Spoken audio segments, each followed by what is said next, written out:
नमस्कार दोस्तों, जय श्री राम। मैं पंडित ब्रज किशोर त्रिपाठी अपने YouTube चैनल शिव शक्ति ज्योतिष केंद्र में आप सभी का स्वागत करता हूं। नमस्कार। तो आज मैं इस चैनल के माध्यम से आप लोगों के पास कुंडली के बारे में जो जानकारी देने जा रहा हूं वह बहुत ही महत्वपूर्ण है, बहुत ही अच्छी है और बहुत ही सार्थक है। कुंडली में बहुत सारे दोष ऐसे होते हैं जो हम नाम तो सुने हैं लेकिन जानते नहीं हैं। तो जिनको हम जानते नहीं हैं इसलिए उनको मानते भी नहीं हैं। तो हम उन दोष के बारे में अगर जान जाएं तो हो सकता है कि माने, और मानना भी चाहिए, जिससे कि हमारा जो समय है वह अच्छा हो सके और हम अपने कार्य में आगे की ओर बढ़ सकें। तो आज मैं जिस दोष के बारे में बताने जा रहा हूं उसमें से कई दोष हैं। सबसे पहले आज मैं आपको बताने जा रहा हूं काल सर्प दोष के बारे में। तो दोस्तों, आज मैं इस चैनल के माध्यम से आपको बता देता हूं कि सबसे पहले काल सर्प दोष है क्या। जैसा कि हम सभी जानते हैं, काल मतलब होता है एक समय, और सर्प मतलब होता है सर्प का काम होता है डसना। जो हमारे अच्छे समय को खराब करे, बर्बाद करे, उसे कहते हैं काल सर्प। तो यह दोष होते कितने प्रकार के हैं? तो दोस्तों, कुंडली में 12 खाने होते हैं, 12 खंधे होते हैं। मैं पहले भी वीडियो में बता चुका हूं। तो 12 खंधे होते हैं, इसलिए 12 प्रकार के काल सर्प दोष होते हैं। तो आइए उन दोषों के बारे में, नाम और उनका क्या प्रभाव है यह जानते हैं। तो सबसे पहले आते हैं अनंत नामक काल सर्प दोष। यह कैसे बनता है? तो यह यदि लग्न में राहु और सप्तम में केतु हो तब यह दोष बनता है, यह योग बनता है। इस योग के कारण जातक का मन शांत नहीं रहता और अनेक प्रकार के विरोधियों के द्वारा घेरा जाता है, और भाग्योदय में भी इनको तकलीफ होती है, और इनका भाग्य का उदय भी समय से होने वाला होते हुए भी नहीं हो पाता, और कोर्ट कचहरी के चक्कर आदि इनको लगाना पड़ सकता है, जिन जातक के कुंडली में यह दोष होता है। इसके बाद दूसरा दोष आता है, आपको बता देना चाहता हूं। दूसरा दोष है करकोटक। जैसे कि आप नाम सुनते हैं, यह सभी सर्पों के नाम हैं। करकोटक दोष यह कैसे बनता है? यह द्वितीय भाव में, धन भाव में केतु हो और राहु अष्टम भाव में हो तो यह दोष बनता है।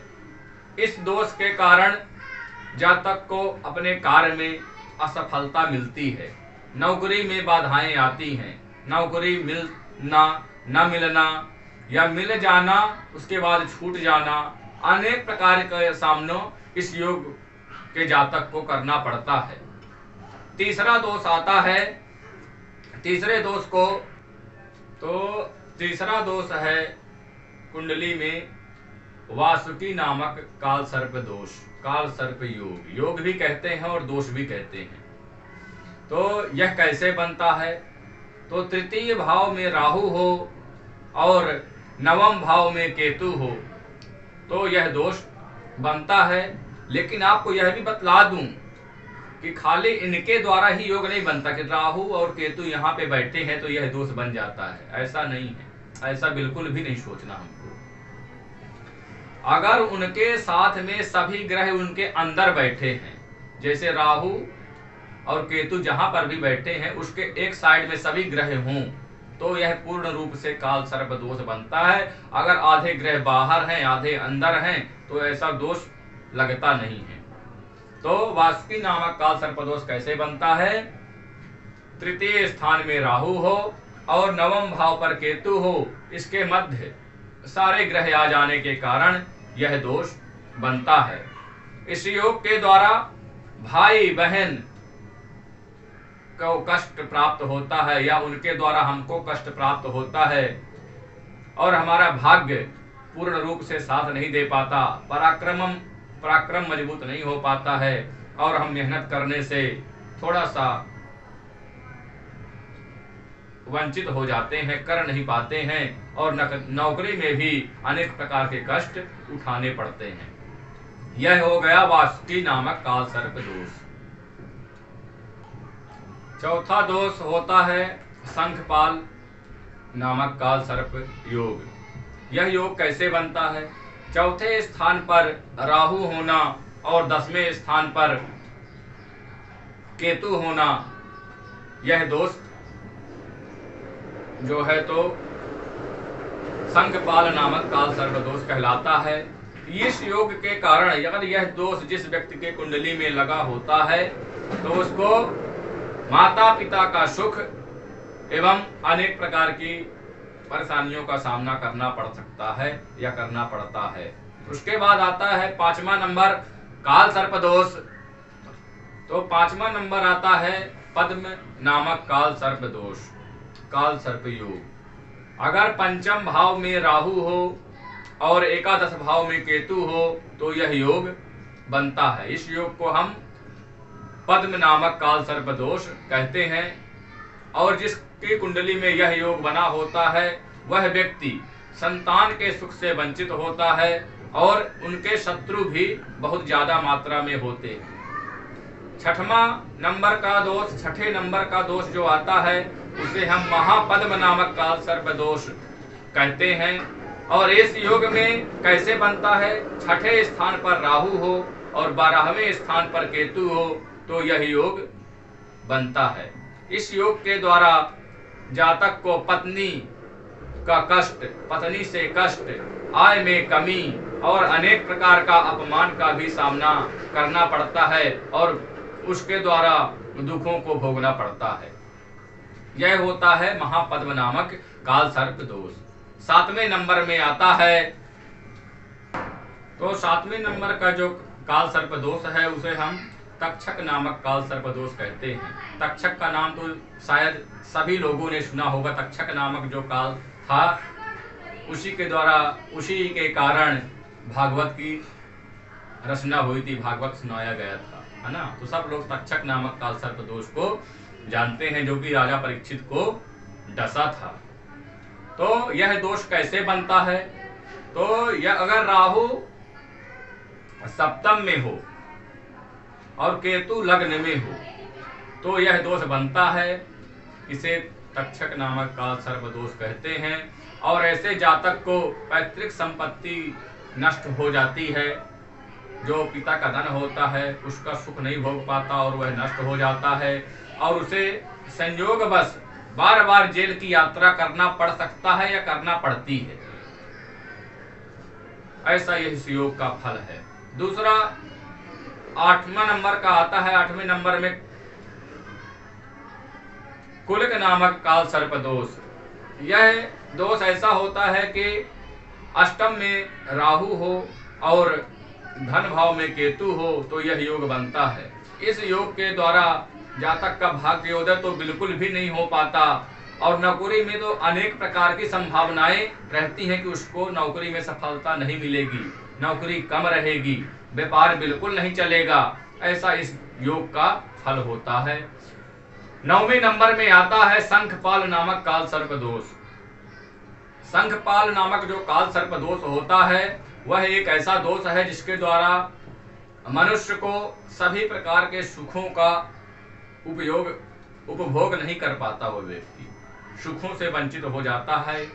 राहु अगर सुख भाव में हो एवं केतु कर्म भाव में हो, कर्म मतलब 9वें स्थान पे हो तो यह योग बनता है। ऐसे जातक को अनेक प्रकार का सामना करना पड़ता है। 10वें नंबर में आता है घातक नामक काल सर्प दोष। यदि राहु 10वें स्थान में हो एवं केतु 4थे स्थान में सुख भाव में हो तो यह दोष बनता है। ऐसे जातक को संतान के रोग के कारण परेशान होना पड़ता, जो है वह इसकी संतान होती है वह रोगी होती है, अनेक प्रकार के बीमारियों से ग्रसित होते हैं, घर में बीमारियों का तकलीफ बना रहता है, इस योग का यह प्रभाव होता है। उसके बाद आता है 11वें नंबर में विषधर नामक काल सर्प दोष। कौन सा दोष? विषधर नामक काल सर्प दोष बनता है। इस योग के द्वारा जातक को पुत्र का अभाव होता है, पुत्र भाव में यह योग बनता है। जैसे जातक को किसी न किसी कारण से घर से दूर रहना, हृदय रोग होता है और पुत्रों का अभाव रहता है, अनेक प्रकार का कष्ट भोगना पड़ता है। और यह योग बनता कैसे है?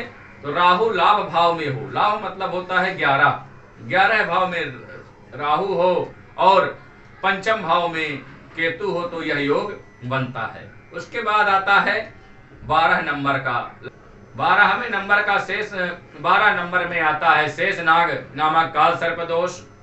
यह योग राहु 12वें भाव में बैठा हो और केतु रोग भाव में हो तो यह योग बनता है। ऐसे जातक को शत्रुओं से पीड़ा रहती है और न्यायालय का चक्कर, कोर्ट कचहरी, अनेक प्रकार की बाधाएं बनी रहती है। तो यह जो काल सर्प नामक दोष है यह मैं आपको 12 नाम बताया है और आशा करता हूं कि यह आप लोगों को बहुत अच्छा लगा होगा। इस योग के बारे में जानकारी मिली है। इस योग के